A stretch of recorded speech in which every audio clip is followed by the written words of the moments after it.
This is an exciting little guitar. It's a Washburn, and it's about 140 years old.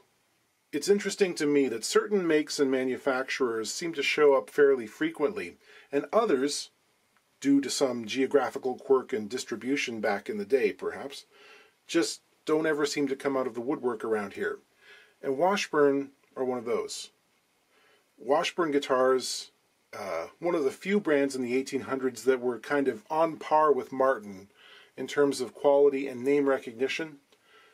They were produced in great numbers. I almost never see them. I've worked on probably a dozen Martins and Lion and Healey's from this period.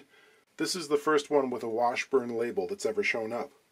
Now, the history gets a little bit murky because Washburn is a subsidiary of Lion and Healey. Several months ago I made a video about that company, and I touched on this briefly. Lion and Healey started off as an arm of the Oliver Ditson Music Publishing Company back in the 1860s. Then they went out on their own in the 1880s. Shortly thereafter, they introduced a line of guitars labeled George Washburn, which happens to be the first and second name of their co-founder, G.W. Lion. So these are Lion and Healey guitars. Why would they do this? Hard to say. Maybe you have a dealer on one side of the street who has territorial rights to sell L&H guitars. The guy on the other side, maybe he can sell Washburns. This is a very early Washburn. The owner was kind enough to lend me his copy of Washburn pre-war instrument styles from Centerstream Publishing, which would be essential to people collecting these, as the info is difficult to come by. Lore has it that a lot of the early company records were burned up in a fire or two, maybe. A lot of the history sleuthing really involves comparing catalog data with the existing examples and trying to match them up, because there's a confusing number of styles and sizing, and they're not always consistent from year to year across the models. The owner of this one is pretty confident that it was made in 1885, based on the headstock shape and a number of things. It seems to be a Style 1, this guy here. So this is basically their first model. Style 1 is like entry level. It's very meager decoration. But would you get a load of the Brazilian rosewood on this back? Wow. Oh, I should clarify. The modern Washburn brand has no real connection with the original company, even though they sometimes allude to it in their advertising. The Washburn label died out sometime in the 1940s. It had changed hands at that point from Lion and Healey to J.R. Stewart to Regal.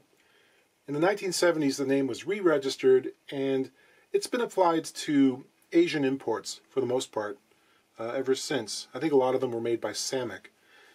There have been a few American-made signature series, which are not bad guitars, many of them. The electric guitars feature some pretty innovative designs. I've been happy with the ones I've worked on. So what are we doing? Sound kind of like a broken record these days. Need a new bridge. That saddle is an interesting choice. We're not going to retain that. It might need a neck reset. I think this was left strung up with steel strings for some time. None of these guitars from the 19th century can really take that. You might get away with using super lights or silk and steel and only bringing them to tension while you play, but these are designed for gut. It even alludes to that in their catalogs of the time from around the turn of the 20th century. This has got ladder bracing in it. It's the one thing that really separates them from Martins of the period. The X-brace had a bit of an advantage when the switch to steel strings took place. And around the turn of the century, you start seeing it in these Washburns as well. But this is ladder braced. It was really designed for lower tension strings. So we're going to see. The owner wants to put some Nile gut strings on it. I'm going to do some computations because it might need the neck reset. Depends on what we do with the bridge. It's nice that we have some photo reference here for replicating the bridge. Pretty standard 19th century design. It's got the truncated pyramids on the wings, some dot inlays. Kind of glad it's not the one that's on the cover. This is what they put on their upper end models. I mean, that being said, I wouldn't mind the challenge, but this one I think would take a little longer. This has the remnants of a set of nylon strings on it, which should give us some indication of the geometry. Oh, by the way, we're going left-handed on this one again. A decision has to be made now about the action height we want when we're done, because there's a range, you know? And strangely, I don't think I've ever seen anyone publish specific standards for what was expected action at the time on a gut-strung American instrument in the 19th century. And the question is, does historic action align with what we expect to find on modern classical instruments strung with either synthetic material or gut? And most signs point to not quite. The action was probably a little lower. Playing technique was different, and so was the repertoire. So where modern classical has an action somewhere between, say, 3.5 and 4 millimeters, 9 or 10/64ths, I think on this I would want to see somewhere around 7/64ths, 110 thousandths, 2.8 millimeters-ish. So, you know, with the neck the way it is, and with a moderate bridge and saddle height, will that get us into the ballpark? And if it can, perfect. But if it can't, the neck's going to have to come off. And in this case, I think we got darn lucky, because we're just about right where I want to be with the current action height. Yeah, I know. It's like a Telecaster saddle, circa 1960. It functions, kind of, but probably not recommended. So that is a piece of 1/4-20 threaded rod being used as a saddle on top of a bridge which has been severely cut down. And when we look at it, the string height above the soundboard is just about where I want to see it. It's around 10 millimeters. And, you know, with this kind of action, I can get away with a bridge that's around 9/32 of an inch thick, which is just around 7 millimeters, with a decent amount of saddle exposure. So yeah, I think we're doing okay. I mean, there's another thing to discuss. In the last week or two, Stuart McDonald put out a video in which Dan and Blake were playing some mid to late 1800s guitars, and they were comparing the sound of different strings on those, which is really cool. And the default when picking up one of these things is some kind of bluesy lick, which is really kind of anachronistic. Because if we look at the popular music of 1885, when this thing was built, it's show tunes. That was the year The Mikado came out from Gilbert and Sullivan. So you've got stuff that's like that, some other songs that sort of push in towards minstrelsy, and then waltzes. That was the waltz heyday. Strauss was just tearing up the charts. So this thing was designed for light classical accompaniment and strumming for vocals, you know? It's not really a solo instrument. There were some virtuosi at that time who could do it, but it functions more like the traditional role of a ukulele. And we're talking American popular music here. Europe had some other things going on too. But this is not, it's not a blues guitar. Got some seriously vintage tuners here. You know what? I think that might be the oldest Ivoroid I've ever seen. The oldest celluloid, probably. It's in reasonably good shape. I don't think that's real ivory. They wouldn't have used it on a model of this quality. These are modern pins, obviously. This has had a relatively recent maple bridge pad overlay put on over top of the low, wide spruce patch that was there originally. The braces in this guitar are definitely 19th century. They are pretty diminutive. It would not last with steel strings. Really, you couldn't do it. It would fold right up. These are probably 3/8 of an inch tall. So something you would see in a classical guitar. Trying to shore up some of the many cracks in the back, there have been some overlays of rosewood here and there. And there's more than the usual complement of braces for a guitar of this size. That last one down there looks like it has been replaced with something that is relatively fresh material. It hasn't oxidized like the rest of them. Mr. George Washburn's name and new model. Before I take this old bridge off, I'm just having a look at the string length and what we're dealing with in terms of compensation here. Total scale on this is around 616 millimeters. It's around 24¼ inches. And it seems that this saddle was placed exactly in line. So 616 is right in the middle of the saddle slot. So this was built without compensation, which is kind of a 19th century trait. More often we'd want at least a millimeter or 1.5 millimeters worth of extra string length to compensate. In this case, I'm going to move the saddle slot 1 millimeter towards the bridge pins, which puts us pretty close, but you know, those are sort of the breaks. It'll be okay. But it looks good. I mean, at least the bridge is in the right location. Oh, for those people who keep commenting that they miss the green blanket with the polka dots, this is the reason why. It's starting to disintegrate. It's been washed a lot, and, you know, I'm kind of in the process of a slow retirement. Taking the bridge off, I can tell this has been replaced using a more modern adhesive. It doesn't have that crispy hide glue feeling.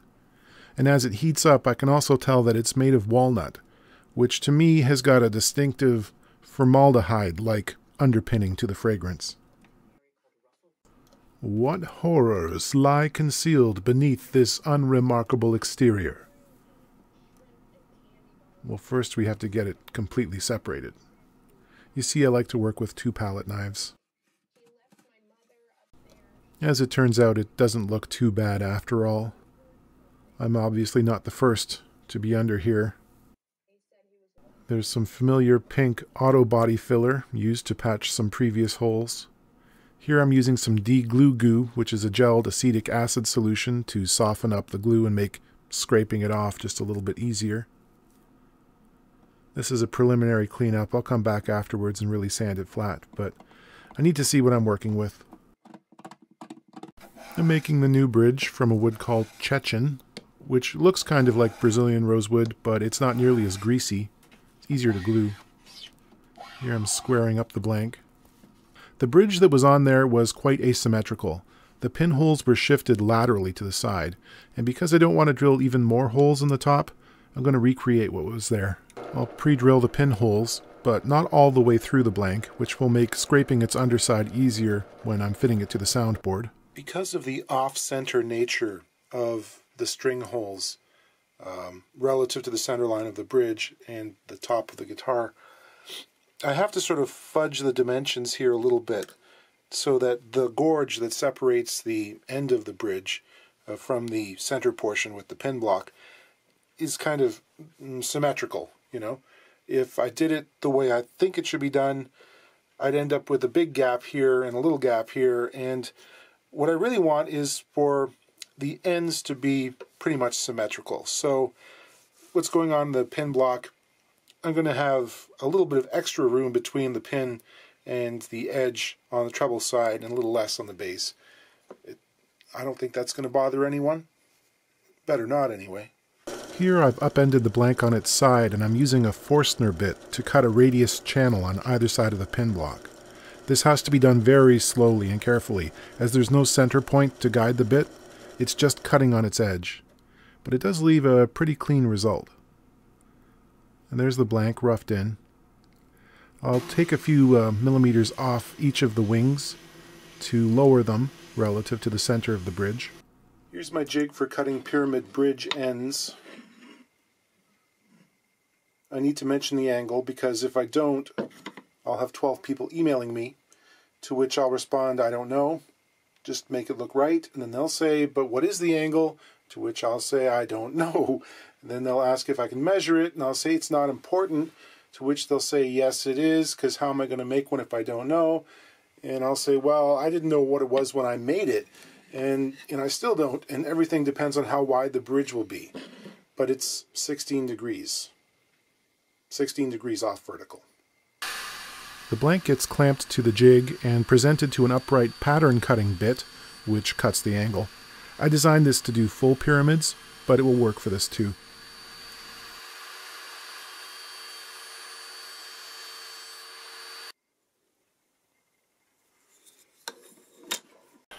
I need to refine the shape a bit, so I'm using CA glue and masking tape to stick it to a base that I can clamp into my vise for easy handling.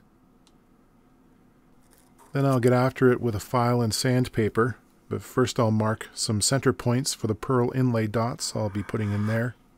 It's exacting work, though in the original examples you'll often see that things are out of square or kind of wonky. It adds to the charm, because this was obviously not the most fun job in the guitar factory, cranking these things out all day. And there are many different variations on this type of bridge. I'm going for kind of an elegant transition between the wings and the tie block. Popping in the pearl. And sanding things, trying to keep all the lines straight as possible. Here I'm slightly dishing the bottom surface of the bridge with a curved scraper. Okay, I've got some bolts through the outside pinholes here, and I've measured to make sure the bridge is in the right place and basically perpendicular to the center line of the top. And it's time to score the finish around it. And this is shellac, and it's very, very thin. I've mentioned in the past, when you're doing something like this, you do not want to score too deep. This is basically just marking the top surface. If you cut the wood fibers themselves to any degree, you're creating a line of weakness right along the back edge of the bridge where the force of the strings can basically act on like a shear force, and the wood will give way rather than the glue. And if you look at one of the bridges that's come off this way, you'll see that there's a nice thin coating of spruce on the bottom of the bridge where the wood failed. So, I'm just marking so that I'll know where to stop my scraping. Self-adhesive sandpaper cut to the exact shape of the bridge. I use this to mark the high and low spots, and then I scrape those until it fits perfectly. This is a long process. It can, sometimes take an hour, because you can see I'm just removing a tiny little bit around the outside at that point. Then I finally get it the way I want it. I glue it up and clean all the squeeze out. The player wants side dots. This is a very thin fingerboard. It's only about 3 millimeters thick. I suppose I could put them in the wood of the neck proper, but I think that looks a bit weird, so I was just careful. One of these frets is not like the others. Like the proverbial nail, if it stands out, it must be hammered down until it conforms. So I will be holding it in place with a piece of aluminum that I've ground relatively flat, and I'll wick in some CA glue to hold it there. The frets on this are very narrow, but they're irregular on top and definitely need crowning. The ebony nut is not great, and it doesn't work well with the reversed stringing, so I'll score around it.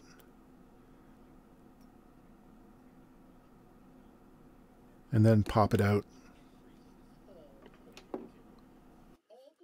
And I'll clean up the mating surfaces by chiseling off the glue and filing. Get a nice ebony blank and plane that to size. I'll mark out the top surfaces of the frets, then mark the spacing of the outside strings.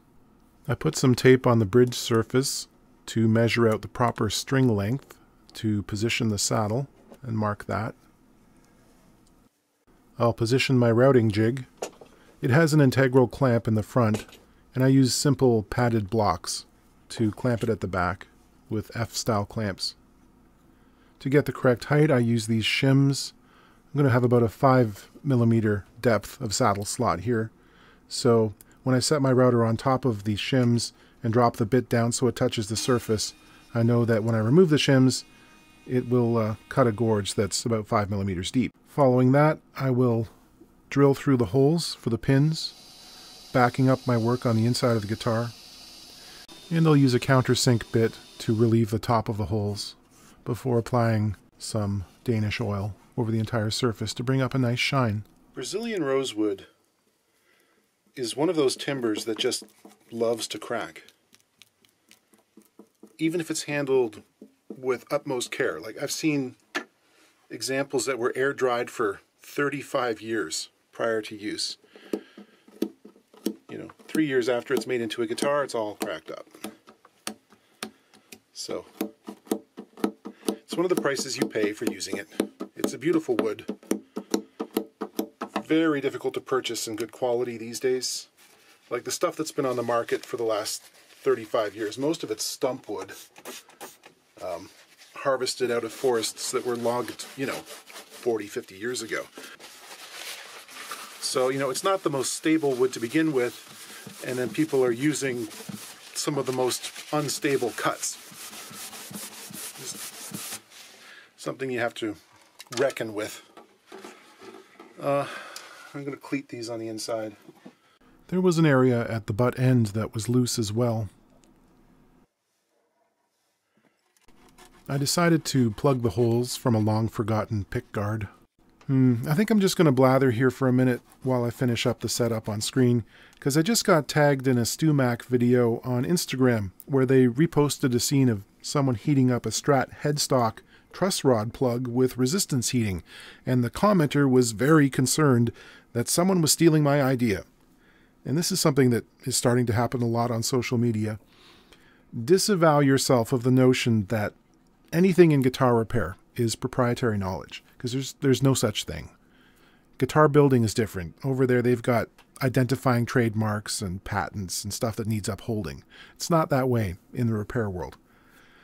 Maybe the fellow saw the video in which I stumbled upon that technique, in which case great, because I shared something useful.